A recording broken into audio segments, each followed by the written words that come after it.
Laisse-moi te poser une question. Une vraie question. Pas celle que l'on pose pour paraître savant.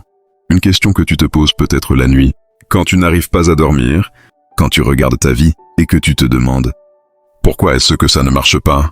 Pourquoi est-ce que je donne tout et pourtant quelque chose manque toujours ?»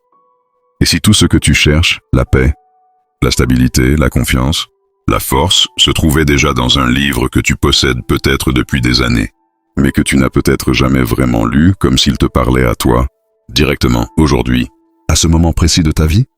Aujourd'hui, dans cette vidéo, je ne vais pas te parler de religion de manière abstraite. Je ne vais pas te donner un cours magistral que tu vas oublier dans 2 heures. Non. Je vais te lire des versets du Coran, les paroles d'Allah, lui-même, et je vais te montrer, un par un, de manière concrète, comment ces versets prouvent quelque chose que tu sais déjà, au fond de toi, mais que tu refuses parfois d'accepter.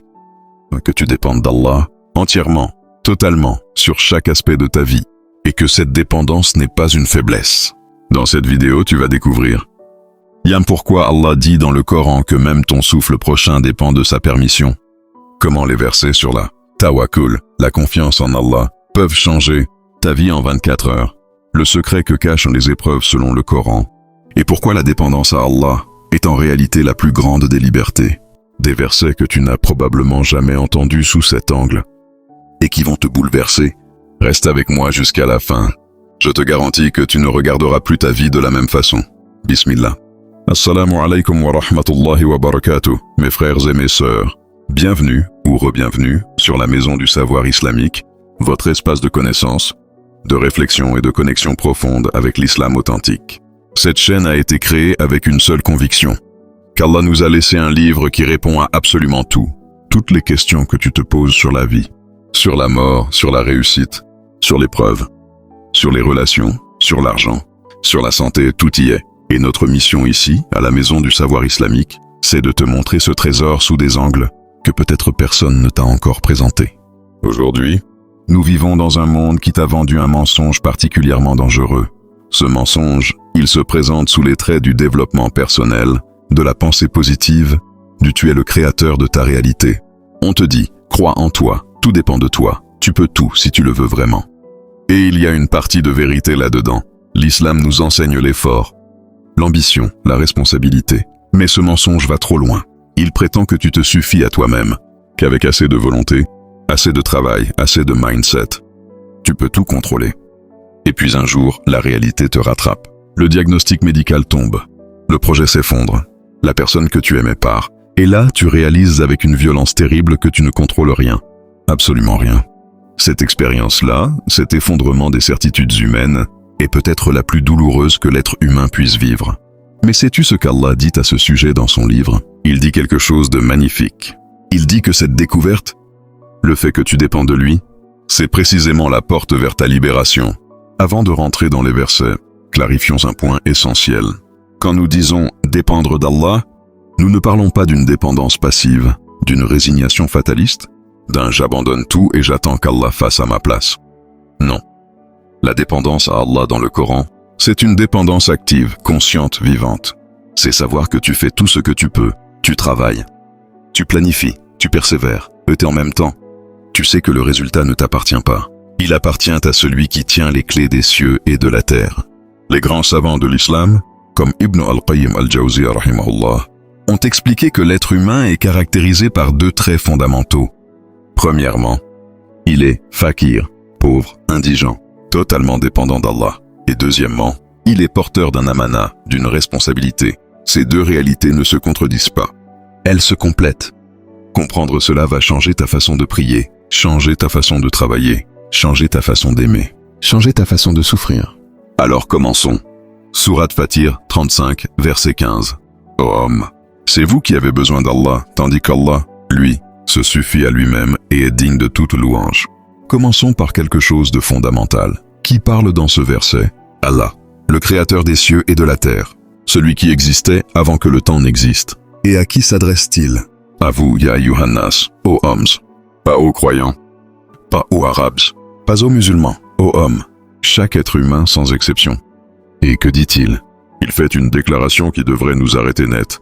C'est vous qui avez besoin d'Allah. En arabe, le terme utilisé est fukara, Vous êtes des pauvres, des indigents, des nécessiteux.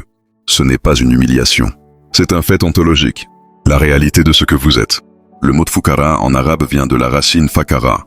Un fakir est quelqu'un qui n'a rien de lui-même, qui existe grâce à ce qu'on lui donne. Or, Allah dit que vous êtes tous des fukara. Toi, moi, le président le plus puissant, le milliardaire le plus riche, le savant le plus illustré. Tous des fukara face à Allah. Et en face, Allah se décrit lui-même. Al-Ghani Al-Hamid. Al-Ghani signifie celui qui se suffit absolument à lui-même, qui n'a besoin de rien ni de personne.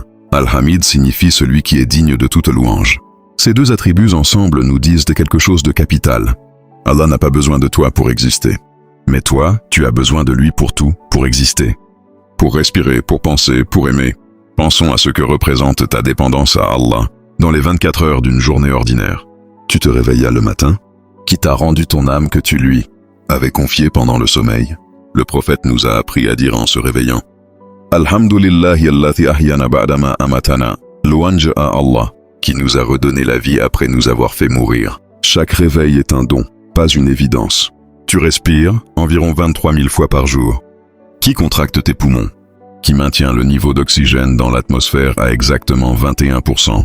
La proportion précise qui permet la vie sans permettre aux incendies de s'emballer? Si ce chiffre était à 25%, toute la végétation sur Terre brûlerait. S'il était à 15%, nous suffoquions. C'est Allah qui maintient cet équilibre, seconde après seconde. Tu manges, mais qui a créé les enzymes dans ton estomac? Qui décompose la nourriture? Qui a fait en sorte que la tomate poussée dans un champ quelque part contienne exactement les nutriments dont ton corps a besoin? Qui coordonne l'ensemble de ta digestion, de ta circulation sanguine, de ta respiration, sans que tu n'aies à y penser une seule seconde? On te dit que tu es autonome, mais réfléchis une seconde. Si Allah retirait sa permission une seule fois, pour une seule chose, le battement de ton cœur, la synthèse d'une seule protéine essentielle, la production d'un seul neurotransmetteur dans ton cerveau, tu t'effondrerais. Immédiatement, sans avertissement. Ce verset, mes frères et sœurs, il ne te diminue pas, il te libère. Parce qu'une fois que tu acceptes que tu dépends d'Allah, tu arrêtes d'essayer de tout contrôler avec tes propres forces. Et c'est là que commence la vraie paix intérieure. À la Maison du Savoir Islamique, on reçoit régulièrement des messages de frères et sœurs qui nous disent « J'ai compris intellectuellement que je dépends d'Allah, mais comment est-ce que ça change ma vie concrètement ?» Voilà ce que dit ce verset dans ta pratique quotidienne. Le matin au réveil, avant de regarder ton téléphone, dis Alhamdulillah consciemment. Tu viens de recevoir un don que tu n'as pas mérité. Avant chaque repas, prononce le Bismillah non par habitude, mais en sachant que la nourriture, devant toi, est une provision que tu n'as pas créée. Quand tu réussis quelque chose, dis Min Fadli Rabbi, c'est la grâce de mon Seigneur, comme Suleiman As l'a dit dans le Coran. Quand tu échoues, dis Hasbunallahu wa ni'mal wakil. Allah nous suffit et il est le meilleur protecteur. 4.1 Introduction. Ce que personne ne peut donner que Allah. Il y a une question que tous les êtres humains, depuis la nuit des temps, ont essayé de répondre. Qu'est-ce qui fait la différence entre un corps vivant et un corps mort? La science a essayé. Elle peut décrire la biochimie de la vie. Elle peut cartographier les neurones. Elle peut cloner des organismes. Mais elle ne peut pas créer la vie à partir de rien. Elle ne peut pas rappeler quelqu'un d'entre les morts. Et c'est exactement ce qu'Allah dit dans son livre. Écoute ce verset avec ton cœur ouvert. Surat Al-Mulk 67, verset 2. C'est lui qui a créé la mort et la vie, afin de vous éprouver et de savoir lequel d'entre vous est le meilleur en œuvre. Et il est le Tout-Puissant, le Pardonneur. Voici quelque chose qui devrait te faire arrêter net. Dans ce verset, Allah dit qu'il a créé la mort et la vie, dans cet ordre. La mort avant la vie. Pourquoi? L'imam Ibn Kathir, rahimahullah, explique que cela signifie que la mort est une création réelle. Ce n'est pas simplement l'absence de vie. Allah a créé la mort comme il a créé la vie. Et il l'a mentionné en premier pour nous rappeler que cette vie est temporaire, que nous y sommes de passage, et que notre véritable demeure est l'au-delà. Mais il y a un autre niveau de lecture fascinant. L'imam Al-Qurtubi rahimahullah note que la mort est mentionnée en premier parce qu'elle précède notre naissance dans un sens spirituel. Avant que nous soyons créés, nous n'existions pas. Cette non-existence est une forme de mort. Et Allah nous a tirés de ce néant pour nous donner la vie, un cadeau, que nous n'avions pas demandé et que nous ne pouvions pas demander puisque nous n'existions pas encore. Ce verset nous révèle quelque chose de capital sur le sens de notre existence. Allah nous dit explicitement qu'il a créé la vie pour nous éprouver. C'est le but. Pas pour notre confort, pas pour notre plaisir, mais pour voir lequel d'entre vous est le meilleur en œuvre. Et ici, mes frères et sœurs, je veux que tu prêtes attention à quelque chose de magnifique. Le Coran ne dit pas le plus grand en œuvre. Il dit le meilleur en œuvre, Ahsanu amala. La qualité, pas la quantité. Un seul sujoud accompli avec un cœur pleinement présent vaut mieux que 1000 rakas accomplis machinalement. Et qui juge de la qualité? Allah, pas les gens, pas les réseaux sociaux, pas ton cheikh, pas ta famille. Allah, celui qui voit ce que tu fais en public, en privé, dans le noir, dans tes pensées les plus intimes. À la Maison du Savoir Islamique, nous avons reçu le témoignage poignant d'une sœur qui nous a écrit après avoir perdu son fils à l'âge de 7 ans. Elle nous a dit « Je ne comprends pas pourquoi Allah a repris mon enfant. Où est sa miséricorde ?» Et la réponse n'est pas simple. Elle ne peut pas être résumée en une phrase. Mais ce verset nous donne une clé. La vie et la mort appartiennent à Allah. Il les a créés, il les gère. Et derrière chaque décret divin, même le plus douloureux, se trouve une sagesse que notre intelligence limitée ne peut pas toujours saisir dans l'immédiateté. Le prophète a dit, l'affaire du croyant est merveilleuse. Tout ce qui lui arrive est bien pour lui. S'il lui arrive quelque chose d'heureux, il est reconnaissant et c'est bien pour lui. S'il lui arrive une calamité, il est patient et c'est bien pour lui. Rapporté par Muslim. Dépendre d'Allah dans la mort, dans ton propre deuil, dans ton propre processus de mourir un jour. C'est accepter que la vie ne t'appartient pas. Et paradoxalement, c'est dans cette acceptation que tu trouves la paix la plus profonde. Et rappelle-toi que chaque journée qui passe est une journée de plus dans ton épreuve. Et donc une journée de plus pour accumuler du bien. Ne juge pas la valeur de tes actions à leur effet visible. Juge-les à ta sincérité. Allah voit l'intention avant l'acte. Face à la maladie ou au deuil, inna lillahi wa inna ilayhi raji'un. Nous venons d'Allah et vers lui nous retournons.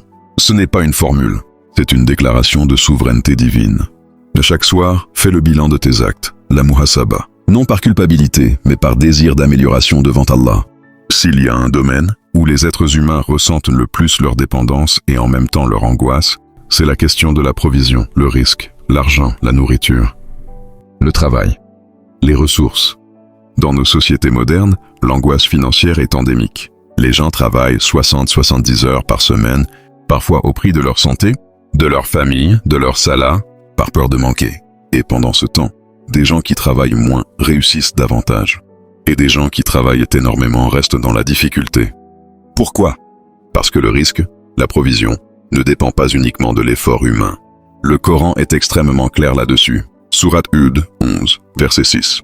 Il n'y a pas une créature sur la terre dont Allah ne prenne en charge la subsistance. Il connaît son gîte et son dépôt. Tout est consigné dans un livre explicite. Prête attention à la formulation. Il n'y a pas une créature sur la terre. Toutes les créatures, l'être humain bien sûr, mais aussi l'animal, l'insecte, le ver de terre, la bactérie dans les profondeurs de l'océan, l'oiseau dans la forêt amazonienne. Chaque être vivant, sans aucune exception, a sa provision auprès d'Allah. Le prophète a dit, « Si vous vous confiez en Allah comme il mérite qu'on se confie en lui, il vous nourrirait comme il nourrit les oiseaux, qui partent le ventre creux et rentrent rassasiés. » Rapporté par At-Tirmidhi. Les oiseaux, ils ne stockent pas, ils ne planifient pas à 5 ans, ils ne font pas de placement financier. Chaque matin, ils s'envolent et chaque soir, ils rentrent nourris. Parce qu'Allah a pris en charge leur provision. Et si Allah fait cela pour un oiseau, que penses-tu qu'il fait pour toi? Toi qui as été créé avec un honneur que n'ont pas les oiseaux. Toi qui pries, toi qui dis La ilaha illallah. Allah ne dit pas seulement qu'il pourvoit à ta subsistance, il dit qu'il connaît ton gîte, là où tu es maintenant, et ton dépôt, là où tu seras demain, ou à ta mort. Ça veut dire qu'Allah ne t'a pas oublié, même dans ta difficulté financière actuelle, même quand ton compte est à zéro, même quand le loyer est en retard, même quand tu ne sais pas d'où viendra le prochain repas. Allah connaît ta situation avec une précision absolue, et il a prévu ta provision. Le problème souvent n'est pas que la provision n'existe pas, le problème est que nous n'avons pas eu la patience et la confiance d'attendre qu'elle arrive par les portes qu'Allah a prévues pour nous. Ici, je dois faire une mise au point importante parce que c'est souvent mal compris. Dépendre d'Allah pour ta provision ne signifie pas rester chez toi et attendre que l'argent tombe du ciel. Le prophète a dit, attachez votre chameau, puis confiez-vous à Allah. Rapporté par At-Tirmidhi. D'abord l'effort puis la confiance. Ne pas attacher la chameau serait de la stupidité, pas de la foi. Mais attacher la chameau, en pensant que c'est toi qui la protège, serait de l'arrogance. Travaille, cherche, planifie, fais de ton mieux. Et ensuite, lâche prise sur le résultat. Se lâcher prise conscient et éclairé, c'est ça la tawakkul. Et c'est ce qui change absolument tout dans ta relation à l'argent et à la provision. Quand tu intègres vraiment ce verset dans ta vie, plusieurs choses changent. Premièrement, l'angoisse financière diminue. Non pas parce que tu as plus d'argent, mais parce que tu n'es plus le seul à porter la responsabilité de ta provision. Deuxièmement, tu arrêtes de te comparer aux autres. Le voisin qui a une belle voiture n'a pas plus que toi. Il a ce qu'Allah a prévu pour lui. Et toi, tu as ce qu'Allah a prévu pour toi. Les provisions sont différentes, pas inégales. Troisièmement, tu becomes plus généreux. Quand tu sais que ta provision vient d'Allah, tu n'as plus peur de la sadaqa.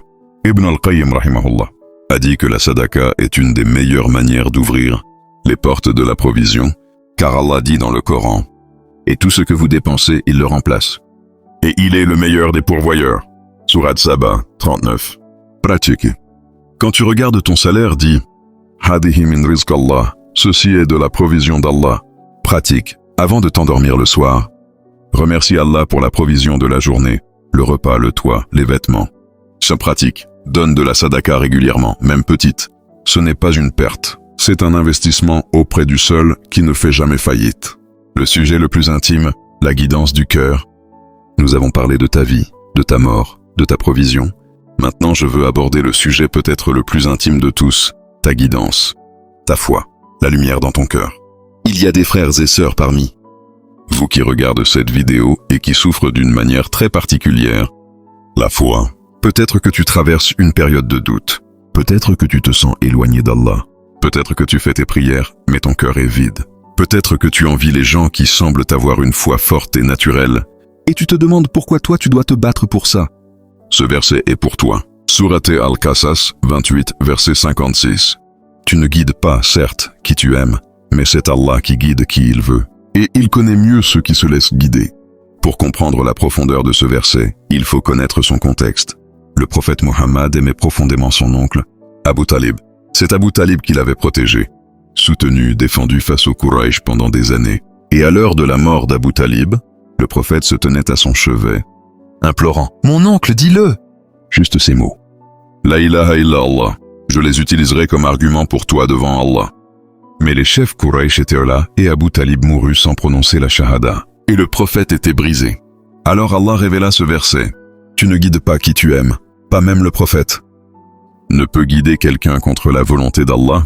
Ce verset est d'une profondeur vertigineuse. Il nous dit que la guidance, ce trésor le plus précieux qu'un être humain peut posséder, est entre les mains d'Allah seul. Je sens déjà la question arriver. Si c'est Allah qui guide qui il veut, pourquoi faire des efforts? Pourquoi prier? Pourquoi étudier l'islam? Pourquoi se battre contre ces tentations? Et la réponse est magnifique. Allah dit dans ce même verset, « Il connaît mieux ceux qui se laissent guider, les murtadines, ceux qui acceptent la guidance, ceux qui s'ouvrent à elle, ceux qui la cherchent. » La guidance d'Allah n'est pas arbitraire, elle suit sa sagesse parfaite. Et cette sagesse tient compte de l'orientation de ton cœur. Quand tu cherches Allah sincèrement, quand tu t'ouvres à sa guidance, quand tu fais les efforts que tu peux, Allah voit ça.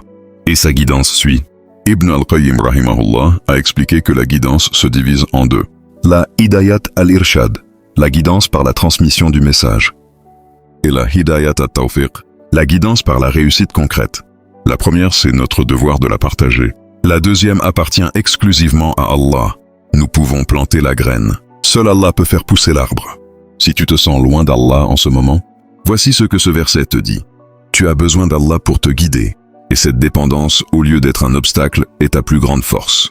Parce que si tu dépends d'Allah pour ta guidance, alors la solution est simple, demande-lui. Fais du dua, avec des larmes si tu en as, avec tes mots maladroits si c'est tout ce que tu as. Ya Allah, guide mon cœur, raffermis ma foi, montre-moi le chemin. Et voici une promesse d'Allah lui-même. Ceux qui luttent pour notre cause, nous les guiderons certes sur nos voies. Allah est avec ceux qui font le bien. Sourate Al-Ankabut 69. La lutte précède la guidance. C'est le test. Pratique les surahs Al-Fatiha en sachant que « Ihdina sirat al-mustaqim » guide-nous sur le droit chemin est une supplication. Pour la guidance que tu répètes au minimum 17 fois par jour dans tes prières. Pratique. Fais régulièrement la prière d'istikhara. C'est littéralement demander à Allah de guider ton choix. Pratique. Lis le Coran chaque jour. Même un verset, avec l'intention d'en recevoir la guidance. Il n'y a peut-être Pas de source d'anxiété plus grande, dans nos vies modernes, que le futur. On planifie, on projette, on calcule, on anticipe. On passe plus de temps à vivre dans un futur imaginaire, avec ses craintes et ses espoirs, qu'à vivre dans le présent réel. Et le Coran a une réponse radicale à cette anxiété. Une réponse qui n'est pas « arrête de t'inquiéter » ou « pense positif ». Une réponse qui est une vérité absolue. Sourate Luqman 31, verset 34. Certes, Allah a la connaissance de l'heure. Il fait descendre la pluie, et il sait ce que les matrices contiennent. Nul ne sait ce qu'il acquérera demain, et nul ne sait en quelle terre il mourra. Certes, Allah est omniscient et parfaitement informé. Ce verset extraordinaire condense 5 réalités que seul Allah connaît. 5 domaines où ta dépendance à Allah est totale et absolue. Premièrement, l'heure, la fin du monde. Quand viendra-t-elle? Personne ne sait, ni les anges, ni les prophètes, ni la science. Le prophète lui-même a dit qu'il ne la connaissait pas. Seul Allah sait. Deuxièmement, la pluie et par extension toutes les conditions atmosphériques, climatiques, les catastrophes naturelles. Les météorologues peuvent prévoir à quelques jours avec des marges d'erreur. Mais le vrai contrôle des pluies appartient à Allah. Troisièmement, ce que les matrices contiennent, ce que sera l'enfant à naître. Garçon ou fille? Oui, mais aussi sa personnalité, sa destinée, ses épreuves, la durée de sa vie. Tout ça, Allah seul le connaît. Quatrièmement, ce que tu acquerras demain. Demain matin, quand tu te réveilleras, tu ne sauras pas exactement ce que tu vas obtenir. Perdre, rencontrer, vivre. Le Coran dit clairement, nul ne le sait. Cinquièmement, le lieu de ta mort. Tu mourras quelque part, peut-être dans ton lit, peut-être dans un hôpital à l'autre bout du monde, peut-être dans un accident de route. Tu ne sais pas. Allah seul sait. Quand j'ai médité ce verset pour la première fois de manière profonde, j'ai ressenti 2 choses simultanément. Une légère peur et une immense libération. La peur est naturelle face à l'inconnu, mais la libération vient de cette réalisation. Si ces 5 choses sont entre les mains d'Allah seul, alors tout ce que tu peux faire est de te préparer du mieux possible et de laisser le reste à celui qui contrôle tout. Tu n'es pas responsable des éléments que tu ne contrôles pas. Tu es seulement responsable de tes actes. Al-Imam Ahmad ibn Hanbal rahimahullah a dit une chose magnifique. Tout ce qui est en ton pouvoir, accomplis-le. Et tout ce qui dépasse ton pouvoir, confie-le à celui qui ne le dépasse pas. Ce verset ne dit pas de ne pas planifier. Il dit de planifier avec humilité. De dire Inch'Allah, non comme une formule vide, mais comme une déclaration sincère. Je planifie, mais c'est Allah qui décide. Allah dit dans le Coran, et ne dit jamais à propos d'une chose. Je ferai cela demain, sans ajouter. Si Allah veut. Surat Al-Kahf 23-24. Dire Inch'Allah sur tes projets n'est pas une façon de te désengager de la responsabilité. C'est une façon de reconnaître que le futur appartient à Allah. Le prophète était le plus stratège des hommes. Il planifiait, il consultait, il préparait, mais il savait que le résultat final était entre les mains d'Allah. Et c'est cette conscience qui l'empêchait de se désespérer quand les plans ne se déroulaient pas comme prévu. Quand tu t'inquiètes pour l'avenir, rappelle-toi que tu n'es pas chargé de contrôler ce que tu ne contrôles pas. Tu es chargé d'agir correctement maintenant. Fais tes plans en disant Inch'Allah avec conscience, pas par automatisme. Pratique le tawakkul actif. Fais tout ce que tu peux aujourd'hui, puis lâche le résultat à Allah ce soir. Quand un plan échoue, dis qadarallahu wa ma sha'a fa'ala. Allah a décrété et il a fait ce qu'il voulait. Ce n'est pas une défaite, c'est un verset du Coran qui se réalise dans ta vie. Nous arrivons maintenant à un des sujets les plus profonds et les plus nécessaires pour notre époque. Les épreuves, la difficulté, la douleur. Il y a 2 façons de recevoir une épreuve. La première, pourquoi moi? Qu'est-ce que j'ai fait? Allah m'a abandonné. La deuxième, Allah m'éprouve parce qu'il m'a choisi pour ce test. Et dans cette épreuve, il m'appelle à revenir à lui. Le Coran est d'une clarté absolue sur la nature des épreuves. Surat Al-Baqarah 2, verset 125-127. Nous vous éprouverons par un peu de peur, de faim, de perte de biens, de personnes ou de récolte. Fais annonce de bonheur aux endurants, qui, lorsqu'une calamité les atteint, disent « Certes, nous sommes à Allah, et certes c'est vers lui que nous retournons. » Ceux-là reçoivent de leur Seigneur bénédictions et miséricordes, et ce sont eux les bien guidés. Remarque la forme de ce verset. Allah dit « Nous vous éprouverons », futur certain, pas conditionnel. Allah ne dit pas peut-être, si vous n'êtes pas sage, si vous faites des erreurs. Il dit, vous serez éprouvés, point. Et il liste les types d'épreuves.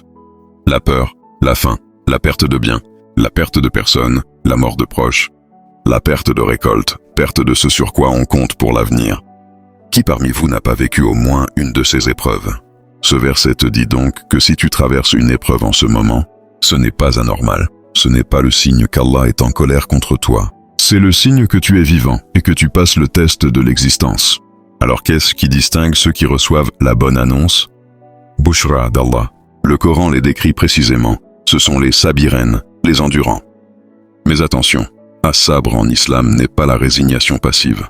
Ce n'est pas tant pis, c'est comme ça. As-sabr, c'est une patience active, armée, consciente. C'est continuer à avancer malgré la douleur. C'est refuser de se laisser submerger par le désespoir. C'est maintenir sa foi et ses actes même quand le cœur saigne.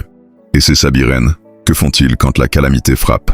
Ils disent « Inna lillahi wa inna ilayhi raji'un ». Cette phrase courte est une profession de foi complète. « Inna lillahi » nous appartenons à Allah.